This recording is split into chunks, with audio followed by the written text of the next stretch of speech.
You're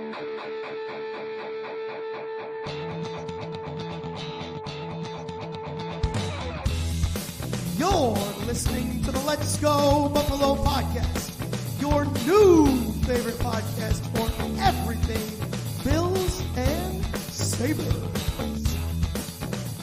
Oh, what's going on, everybody? You're listening to the Let's Go Buffalo podcast, your favorite podcast for all things Bills and Sabres, with one singular pal this evening. It is just me. It is just I. It is just Nigel. No Tom and Jake this evening. So I hope that's going to be all right with you folks. If not, go ahead and shut it off. I'm still going to go for it anyway. You know the drill, folks. Don't forget to follow the socials. You can find us on all of them. That's Instagram, X, TikTok, YouTube, you name it. We're on it. You can find us with the handle at Let's Go Buff Pod. That is Buff with 2 F's. And we do not need to get around the horn and say hello to the fellas because you're looking at the one pal. But I'll still snap a beverage with y'all. Here we go. Ready? Friday vibes, folks. It's 5 o'clock where I am. 3, 2, 1. Yes. I'm cheating again a little bit. I am drinking another Spindrift. This is the last one, though. So next week, I got to be back on the beer. Folks, thanks so much for catching up with us, hanging out with us whenever you're listening to this. We appreciate you. I am super stoked, and I'm going to move my camera down a little bit because I have an awesome new Bill shirt that I am super stoked on. So if anyone's not familiar with the brand Chubbies, you should be. No, we are not endorsed, but you can bet your ass I'm going to tag them in this video at some point. But you got all sorts of great Buffalo things. It's a really great lightweight, stretchy polo.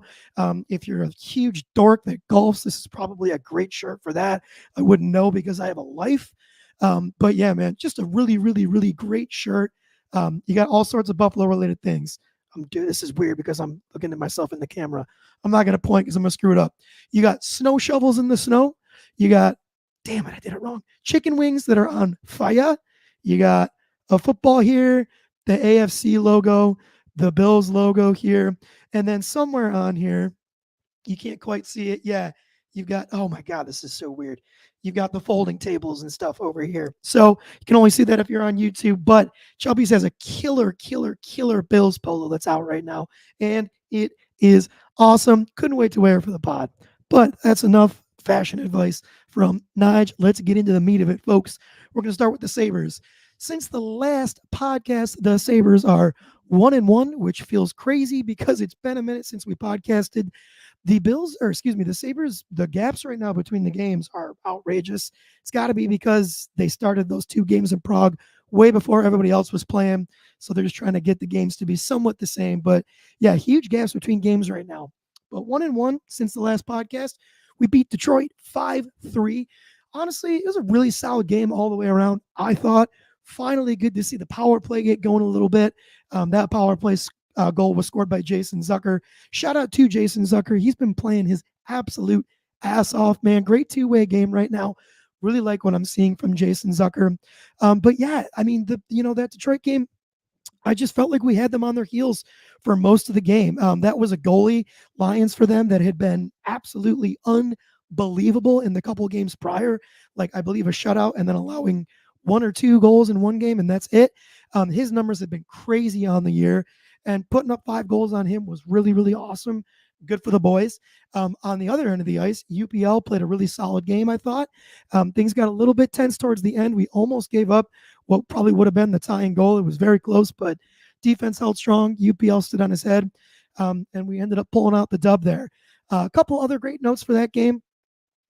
Tage Thompson looks like he is absolutely goddamn back, and it is beautiful. That guy, when he is on, man, and that leads me to believe that he definitely had some issues with that wrist last year, well into later in the season, because he just didn't look like this, and he seems to be back. Last I checked, he was tied for first in goals.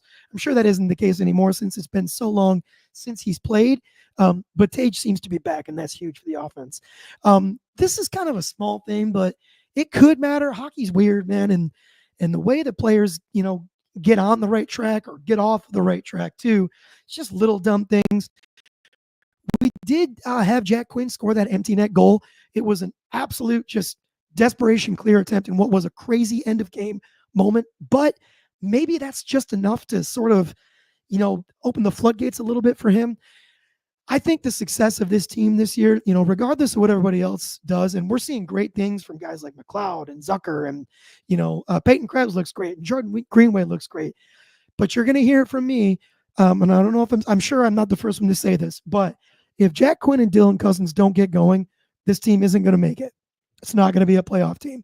So hopefully we see some things that, like that will hopefully get this team going a little bit in the right direction, particularly in terms of those two. We're going to talk a little bit more about those two again in a minute. But on to the next game, the Panthers game got spanked 5-2. I want to read you the text exchange between Jake and I before this game because I think it's worth bringing up. So I texted Jake about afternoon on the day of that game, and I said Chucker, Barkov, and Bob all back in tonight for the Sabres. Think we have a shot? I have to imagine that Florida is going to come out swinging hard, dude. Probably looking to put us in our place after that last W. And then what I think is probably after the first period of that game, Jake sent me a sad face and said, agreed, just turned it on. Looks like you were correct. Listen, there were honestly moments in that game that I felt like we did not look out of place. There was a bit there where it was tied. We were giving them all they can handle. It looked like a decent game until we did the dumb shit, dude. There was too many self-inflicted mistakes. Looking at you, Darlene, I believe it was Florida's second goal. What the hell are you doing going behind the net when there is already a defenseman behind the net attacking the guy on the puck? I think it was Power. He was doing great. What does Darlene do? Completely leaves the guy in the middle for Florida alone, goes to try and help. Power loses the puck battle, and it is an easy, dumb, no problem one-timer goal for Florida. Shit like that lost us that game. And Lindy said so afterwards. There were some dumbass penalties as well. Not all of them. I think it was Yoki Haru's penalty, maybe the second penalty in the game, something like that. I believe he got an interference call that was absolute horseshit. And I do believe that they scored on that power play as well, Florida. So, like dumb shit like that, you can't help. But, I mean, you can't invite opportunities for a team like Florida. It's the defending Stanley Cup champions, and I just talked about the players that they had back that mean a lot to that team. You're talking about the captain, an incredibly skilled forward, and the fastest goalie to 400 wins ever or whatever. So you can't give an opportunity to a team like that, especially one as well coached as that Florida team. They're so defensively strong, and they're so good at attacking in transition. Paul Maurice has got that team coached up so well. And I mean, hopefully the Sabres learn their lesson. You just can't have that many self-inflicted wounds against a team like Florida, or you're going to lose 5-2 every single time. So again, some good moments with that game, like really, truly some absolute positives to take away. But overall, man, just not enough. Just not enough. And dumb shit that we lost the game on. So it's our fault. Hopefully, I would assume there was a solid backscape from Lindy at the following practice for that, but who knows, man?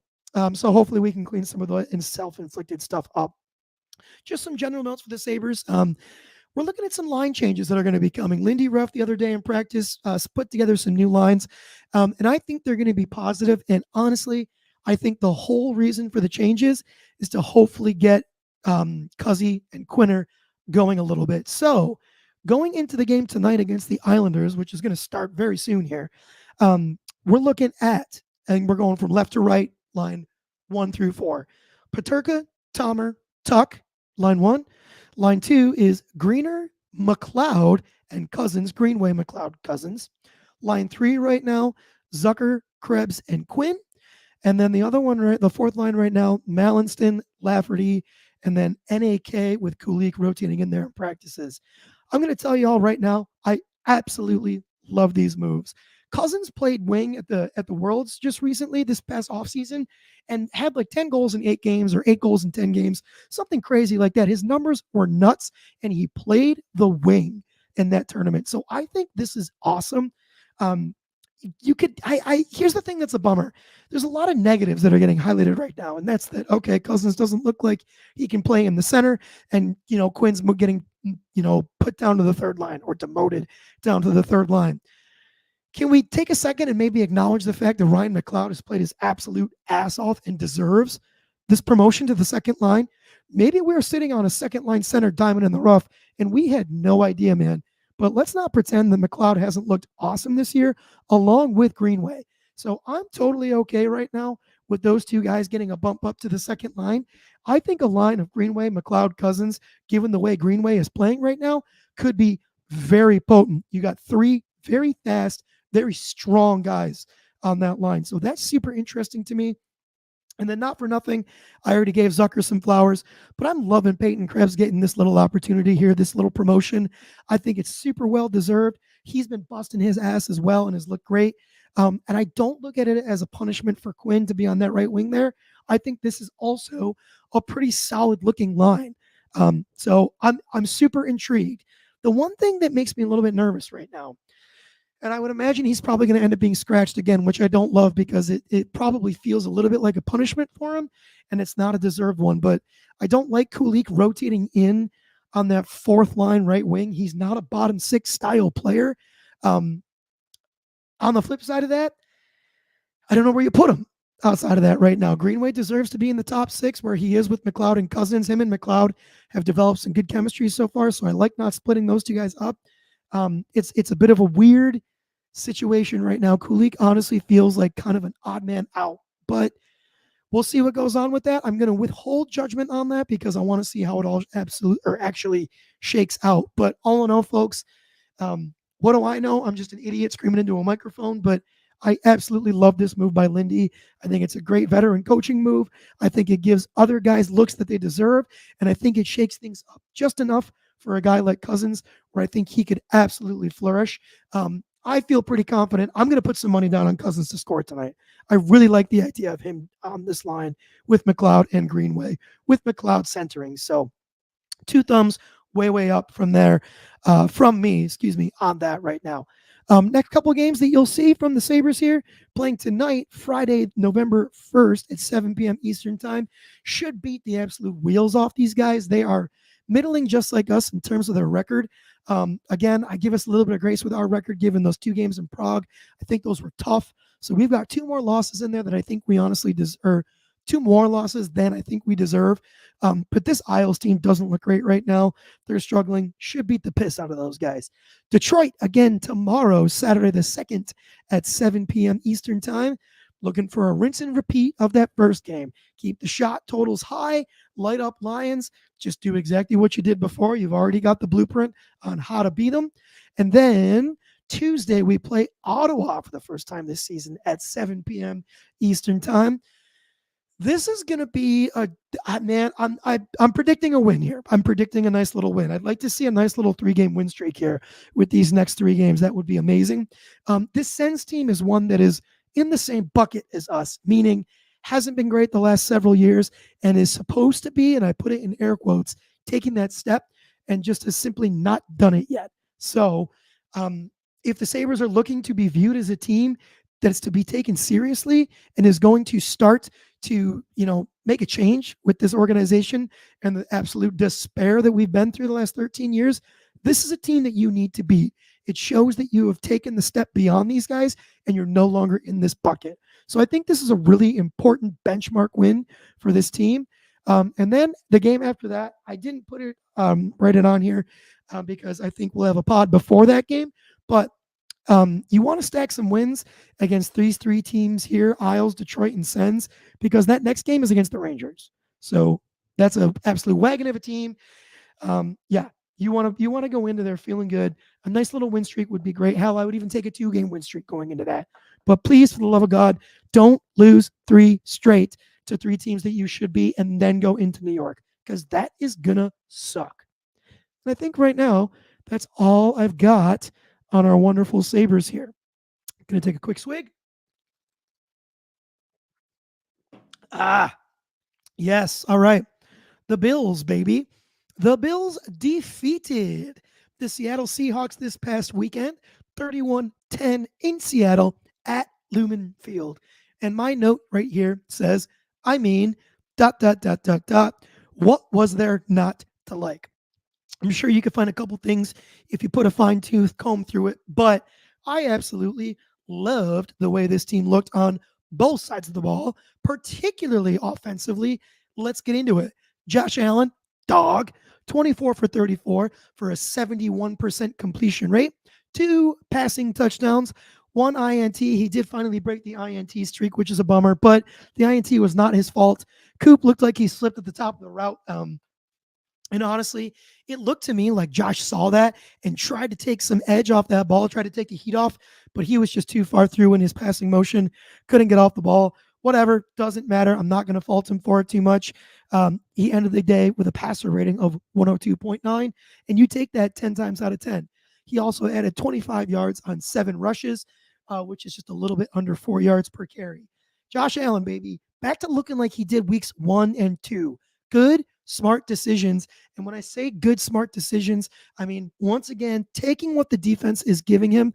And what I mean specifically by that, being okay with checking down the ball, taking the easy dump offs to guys like James Cook, guys like Khalil Shakir. We're going to talk about both of those guys more. But talking about Josh right now, that willingness to take the easy shit and let your athletes cook seems to be the difference between Josh Allen looking like an MVP candidate and Josh Allen looking like he's regressing back to rookie year, sophomore year in the league, Josh Allen. That difference in Josh could legitimately be the difference. And I don't say this to, sound like I'm just spouting off nonsense here, but Josh Allen playing in that style, that willingness to take the short, easy stuff could legitimately be the difference between this team winning a Super Bowl and not winning a Super Bowl. It is just so different the way this offense looks when he's willing to take that stuff, that short stuff, easy stuff. As long as he's not always putting on the cape, and don't get me wrong, he does still put on the cape, but he's not always trying to put it on. When he takes the checkdowns and puts on the cape when necessary, it is a different Josh Allen, and dare I say, borderline unbeatable. In addition to those checkdowns, some absolute seeds up the seams. Some really unreal deep passes to Khalil Shakir, to Dawson Knox, Dalton Kincaid. I mean, he let it rip when he need to. But man, this Josh Allen right now, woo! Absolutely love what I'm seeing, man. He's unreal right now. These last 2 games, he looks like he's getting back to weeks 1 and 2. James Cook, dog, 17 rushings for 111 rushing yards total, a 6.5 yard average. Hello, that's crazy. 2 rushing touchdowns. And then he also added 3 receptions for 22 yards. My God, Jimmy Cook is absolutely shredding guys right now. Not only is he shredding guys, but your boy is playing with some absolute pop in his pads right now. It is awesome to see, and it's so nice because you have to play with a little bit of edge as a running back in this league. I know that that's not his primary style, but James Cook, man, he's a slasher, he's a dasher, but man, lowering the head, or excuse me, not lowering, leading with the crown, but lowering the pads and ripping the helmet off that defender as he scored his 2nd rushing touchdown against Seattle. I mean, dude, if that didn't get you fired up, check your pulse. I guess you might be on your way out. I don't know. That was unreal. It was awesome. And a James Cook that is playing the way he is right now with a little bit of edge is super dangerous, man. One thing I want to talk about with this rushing game, dude, major shift to the zone rushing scheme. Now, if you're not familiar with what a zone rushing scheme is, typically football teams they operate out of 1 or 2 different schemes, either a gap scheme or a zone scheme. A gap scheme is really dependent. It basically dictates the specific gap that the ball carrier is supposed to go to. If you're not familiar with the gaps, if you're looking at the center from the quarterback's position, and it doesn't matter which side you go to, it's the same either side. But that first gap in between the center and the guard is the A gap. The gap in between the guard and the tackle is the B gap. And then anything outside that tackle is the C gap. If there's a tight end there, outside of the tight end is going to be the D gap. You get the picture, right? You know your alphabet. So that's the way the gaps work. A gap running scheme is designed to attack one of those specific gaps. A zone running scheme, which is what the Bills are doing right now, is more adapted or more designed, to sort of get to an area, and then your running back needs to read, or a zone rather, your running back needs to, based on what he's seeing with his blockers and the defenders, choose a general area, general lane, general zone to cut the ball up and start taking off there. So the gap scheme has a specific spot it's supposed to go to. The zone scheme has a little bit more of a gray area, a rough zone that the ball carrier is supposed to get to. And then based on what he's seeing from his blockers in that zone, make a decision on a lane to cut up and try to pick up some yards there. Right now, this offensive line, oh my God, the zone running scheme right now is poetry in motion with these guys. The communication seems to be there. And man, oh man, these guys, this offensive line that we have, folks, an unbelievable group of athletes considering how large these guys are. The quickness with which some of these guys are able to get up to the second level, to the linebackers and even, safeties that has dropped down. I mean, it's unreal, man. And with Jimmy Cook playing with the vision that he's playing with right now, it is a match made in heaven between James Cook and this offensive line. And man, oh man, the running game is an absolute strength of this team right now, which is killer. Now, tough to take anything away from James Cook, and that's not what I mean to sound like I'm doing. That being said, I still am itching to see a little bit more Ray Davis. I thought, given the way he played that game where James Cook did not play, man, I just thought he deserved a little bit more going forward.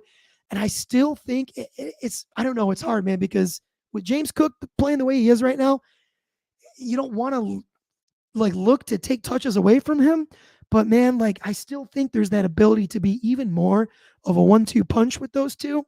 I don't know. There's an argument to be said that if it's not broken, don't try and fix it, which maybe could be the case right now. But Ray Davis, man, still playing absolutely outside of his mind. Still played great that game. When the touches he did get, capitalized on every opportunity. The rushing game is a problem right now. Khalil Shakir, dog, putting himself on the goddamn map, dude. This past game, 9 receptions for 107 yards. That is just under 12 yards per reception. Folks, we're going to have a chat about Khalil Shakir right now because, frankly, this dude is just simply not being talked about enough right now. His catch percentage right now, absolutely off the wall. First in the league. Let's talk about some numbers here. 14th in receptions with 36, solid. First in drops with a huge goose egg, 0. He is 4th in yards after catch per reception with 8.3. His passer rating when targeted is 132.1, which is 5th in the league. Folks, this is the one for me. This is nuts. And this is nuts because it's something that we haven't had on this team in forever. Khalil Shakir's average depth of target is 3.6 yards, which is 83rd in the league, dude. 83rd in the league. That is unbelievable for him to be putting up the numbers that he is, particularly his yak yardage, when he's being targeted that shallow.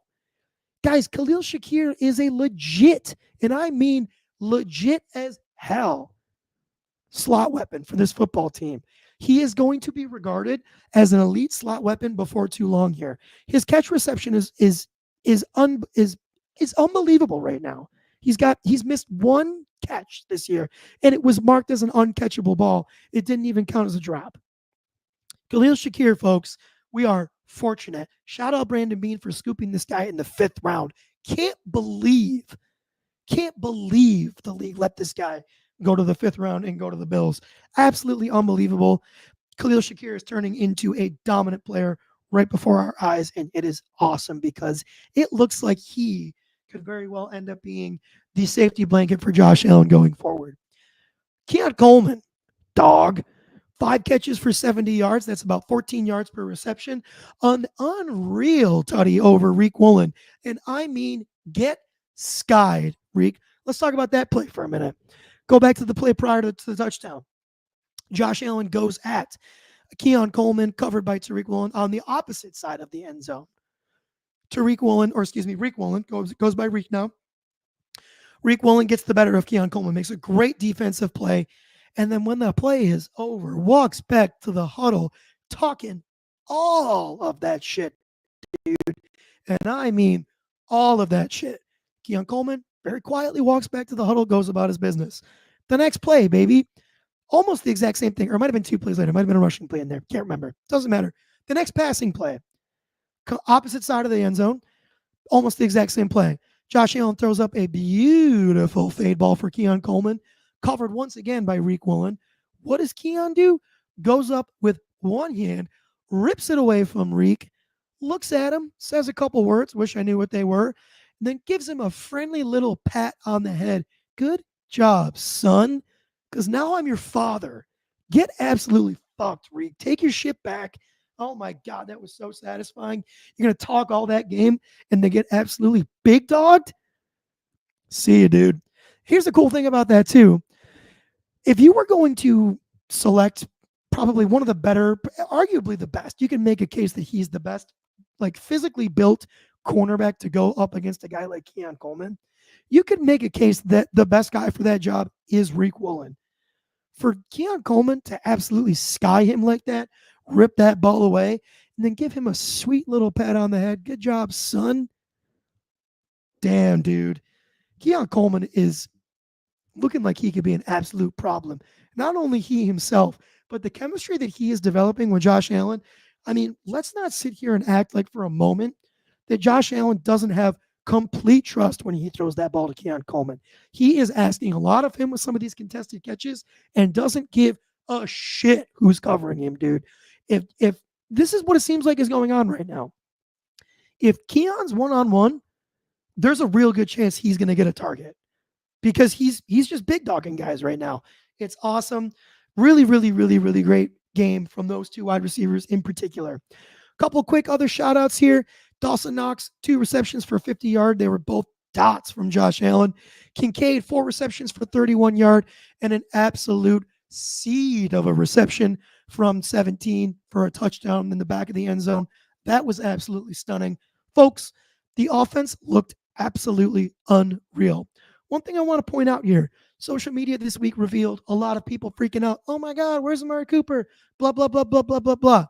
Folks, chill. Okay? It was week 1. Yes, he had a couple great catches and the touchdown.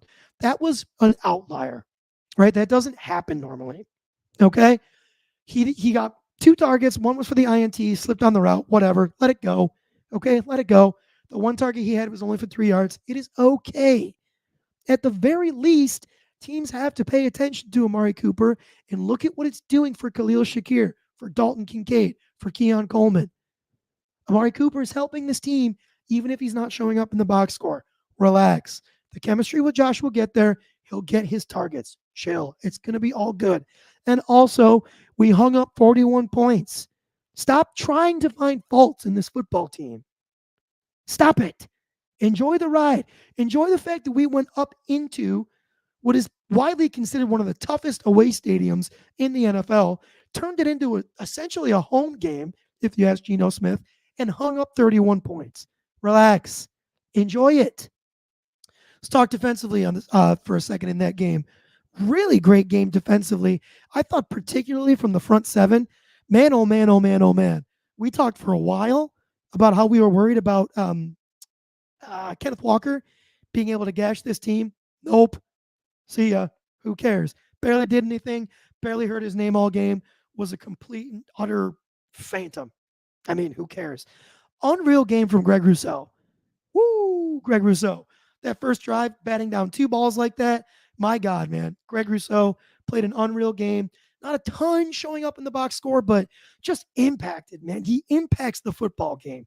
Whether it shows up in the box score or not, watch some film, folks. He's in that backfield. He's putting pressure on the quarterback. And oh, yeah, he's freaking 100 feet tall. Let this guy work. He's crushing it. Unreal athleticism and open field tackles at times from Rasul Douglas and Taron Johnson. You guys, we are so spoiled with Benford, Rasul Douglas, and Taron Johnson. The fact that we have 3 cornerbacks right there that are willing to come up and lay the freaking lumber on a running back, dude, come on. I know we miss Trey White. I miss Trey White too, man. And Trey White was an all-pro as a coverage cornerback and is far better in coverage than any of those three guys I just mentioned. But man, oh man, Trey White never came up and put a lick on a guy. If there was a way for Trey White to avoid contact, he was going to do it. I'm sorry, but it's the truth. These guys, man, they will run down a running back in the backfield and make an athletic open field tackle. It's freaking awesome, and we're super fortunate. With Taron Johnson in particular, my God, you guys, the impact that Taron Johnson has on a football game, woo, man, we're super lucky. We're super lucky. I just don't know if it gets talked about enough. And I know we talk about it on this podcast a lot, but I just don't know that it's enough. The way he impacts the running game and then can erase, your slot receiver or your really good tight end. Diamond in the rough, dude. Worth every dime. For my money, the absolute best nickel corner in the league. Deserved to set the market the way he did. Dude, Gino was miserable this game. Way to keep the cool on the defensive side. Those guys were getting chippy. They were getting pissy. And I get it. We had a lot of shit go our way that game, folks. Let's not pretend that we didn't. Okay? I don't want to hear any more Bills fans talking about we never get the calls. We got a lot of calls that game. We really, really, really, really did. Gino was pissy, throwing the balls at, Dewan Smoot's head. Dewan Smoot joking around trying to flop, but grateful that he didn't retaliate, stupid personal fouls and stuff like that. So it's I'm just grateful for that everybody was able to keep their cool. That's a big one for me. Shout out Bills Mafia. I know I just talked about it, but Geno Smith, man, I mean, he said it felt like an away game at times. For that to happen in Seattle, dude, quote unquote, 12th man, Seattle, you're weak. Fan base is weak. I don't want to hear about that 12th man ever again. Bills Mafia is the best fan base in the NFL. Can't change my mind. And then one more fun note here. Shout out for the big man INT against Seattle. Casey Toohill was able to go up and get a touch on that ball. And then Austin Johnson came down with the pick. Love me a big man interception. That is always, always super fun. And then shout out to the special teams. Some good punts from from Sam Martin. Tyler Bass, perfect on the game. Went 4 for 4 in his extra points and hit his one field goal. This week, the other guy that was signed to the practice squad, Havrasik or whatever his name was, already gone. The team seems to dig the way that Tyler Bass has responded. Not for nothing. He hasn't had to do a ton, but he's been perfect since they signed that guy. So maybe they think that's enough. I guess we'll see here. But an all-around great complimentary win for the Bills against Seattle. Love to see it. Let's move on to the next game. This Sunday, the Bills will take on the Miami Dolphins at 1 p.m. Eastern Time in Orchard Park, New York. Folks, I'm going to come out and say it right off the hop here. We cannot get cocky. Cannot get cocky. Let's not pretend that suddenly Miami's offense is not super, or at least has the potential to be super potent, because it does. Cannot get cocky. This is a desperate Fins team right now. Desperate Fins team. Do you have any idea how big of a win this would be for them? And check this out, folks. You have your teams that are first in their divisions that are in the top spots for wild card contention right now. But oh man, that middle of the pack right now, there are so many teams that have terrible records that are going to end up getting those wild card spots. It's just going to be a matter of who can clean up their shit first. It very well could be this Fins team. Don't let them get right against you. It's a desperate Fins team right now. They need this win like you and I need oxygen right now, and they're going to come out hair on fire. I'm sure of it. Okay? I'm nervous about this game. I really am. I know that they just lost to Arizona, but we have to stop pretending that Arizona is some terrible team right now. Arizona is not a terrible team. Arizona is a good football team. Yes, they looked terrible when they didn't have Tua, this Dolphins team.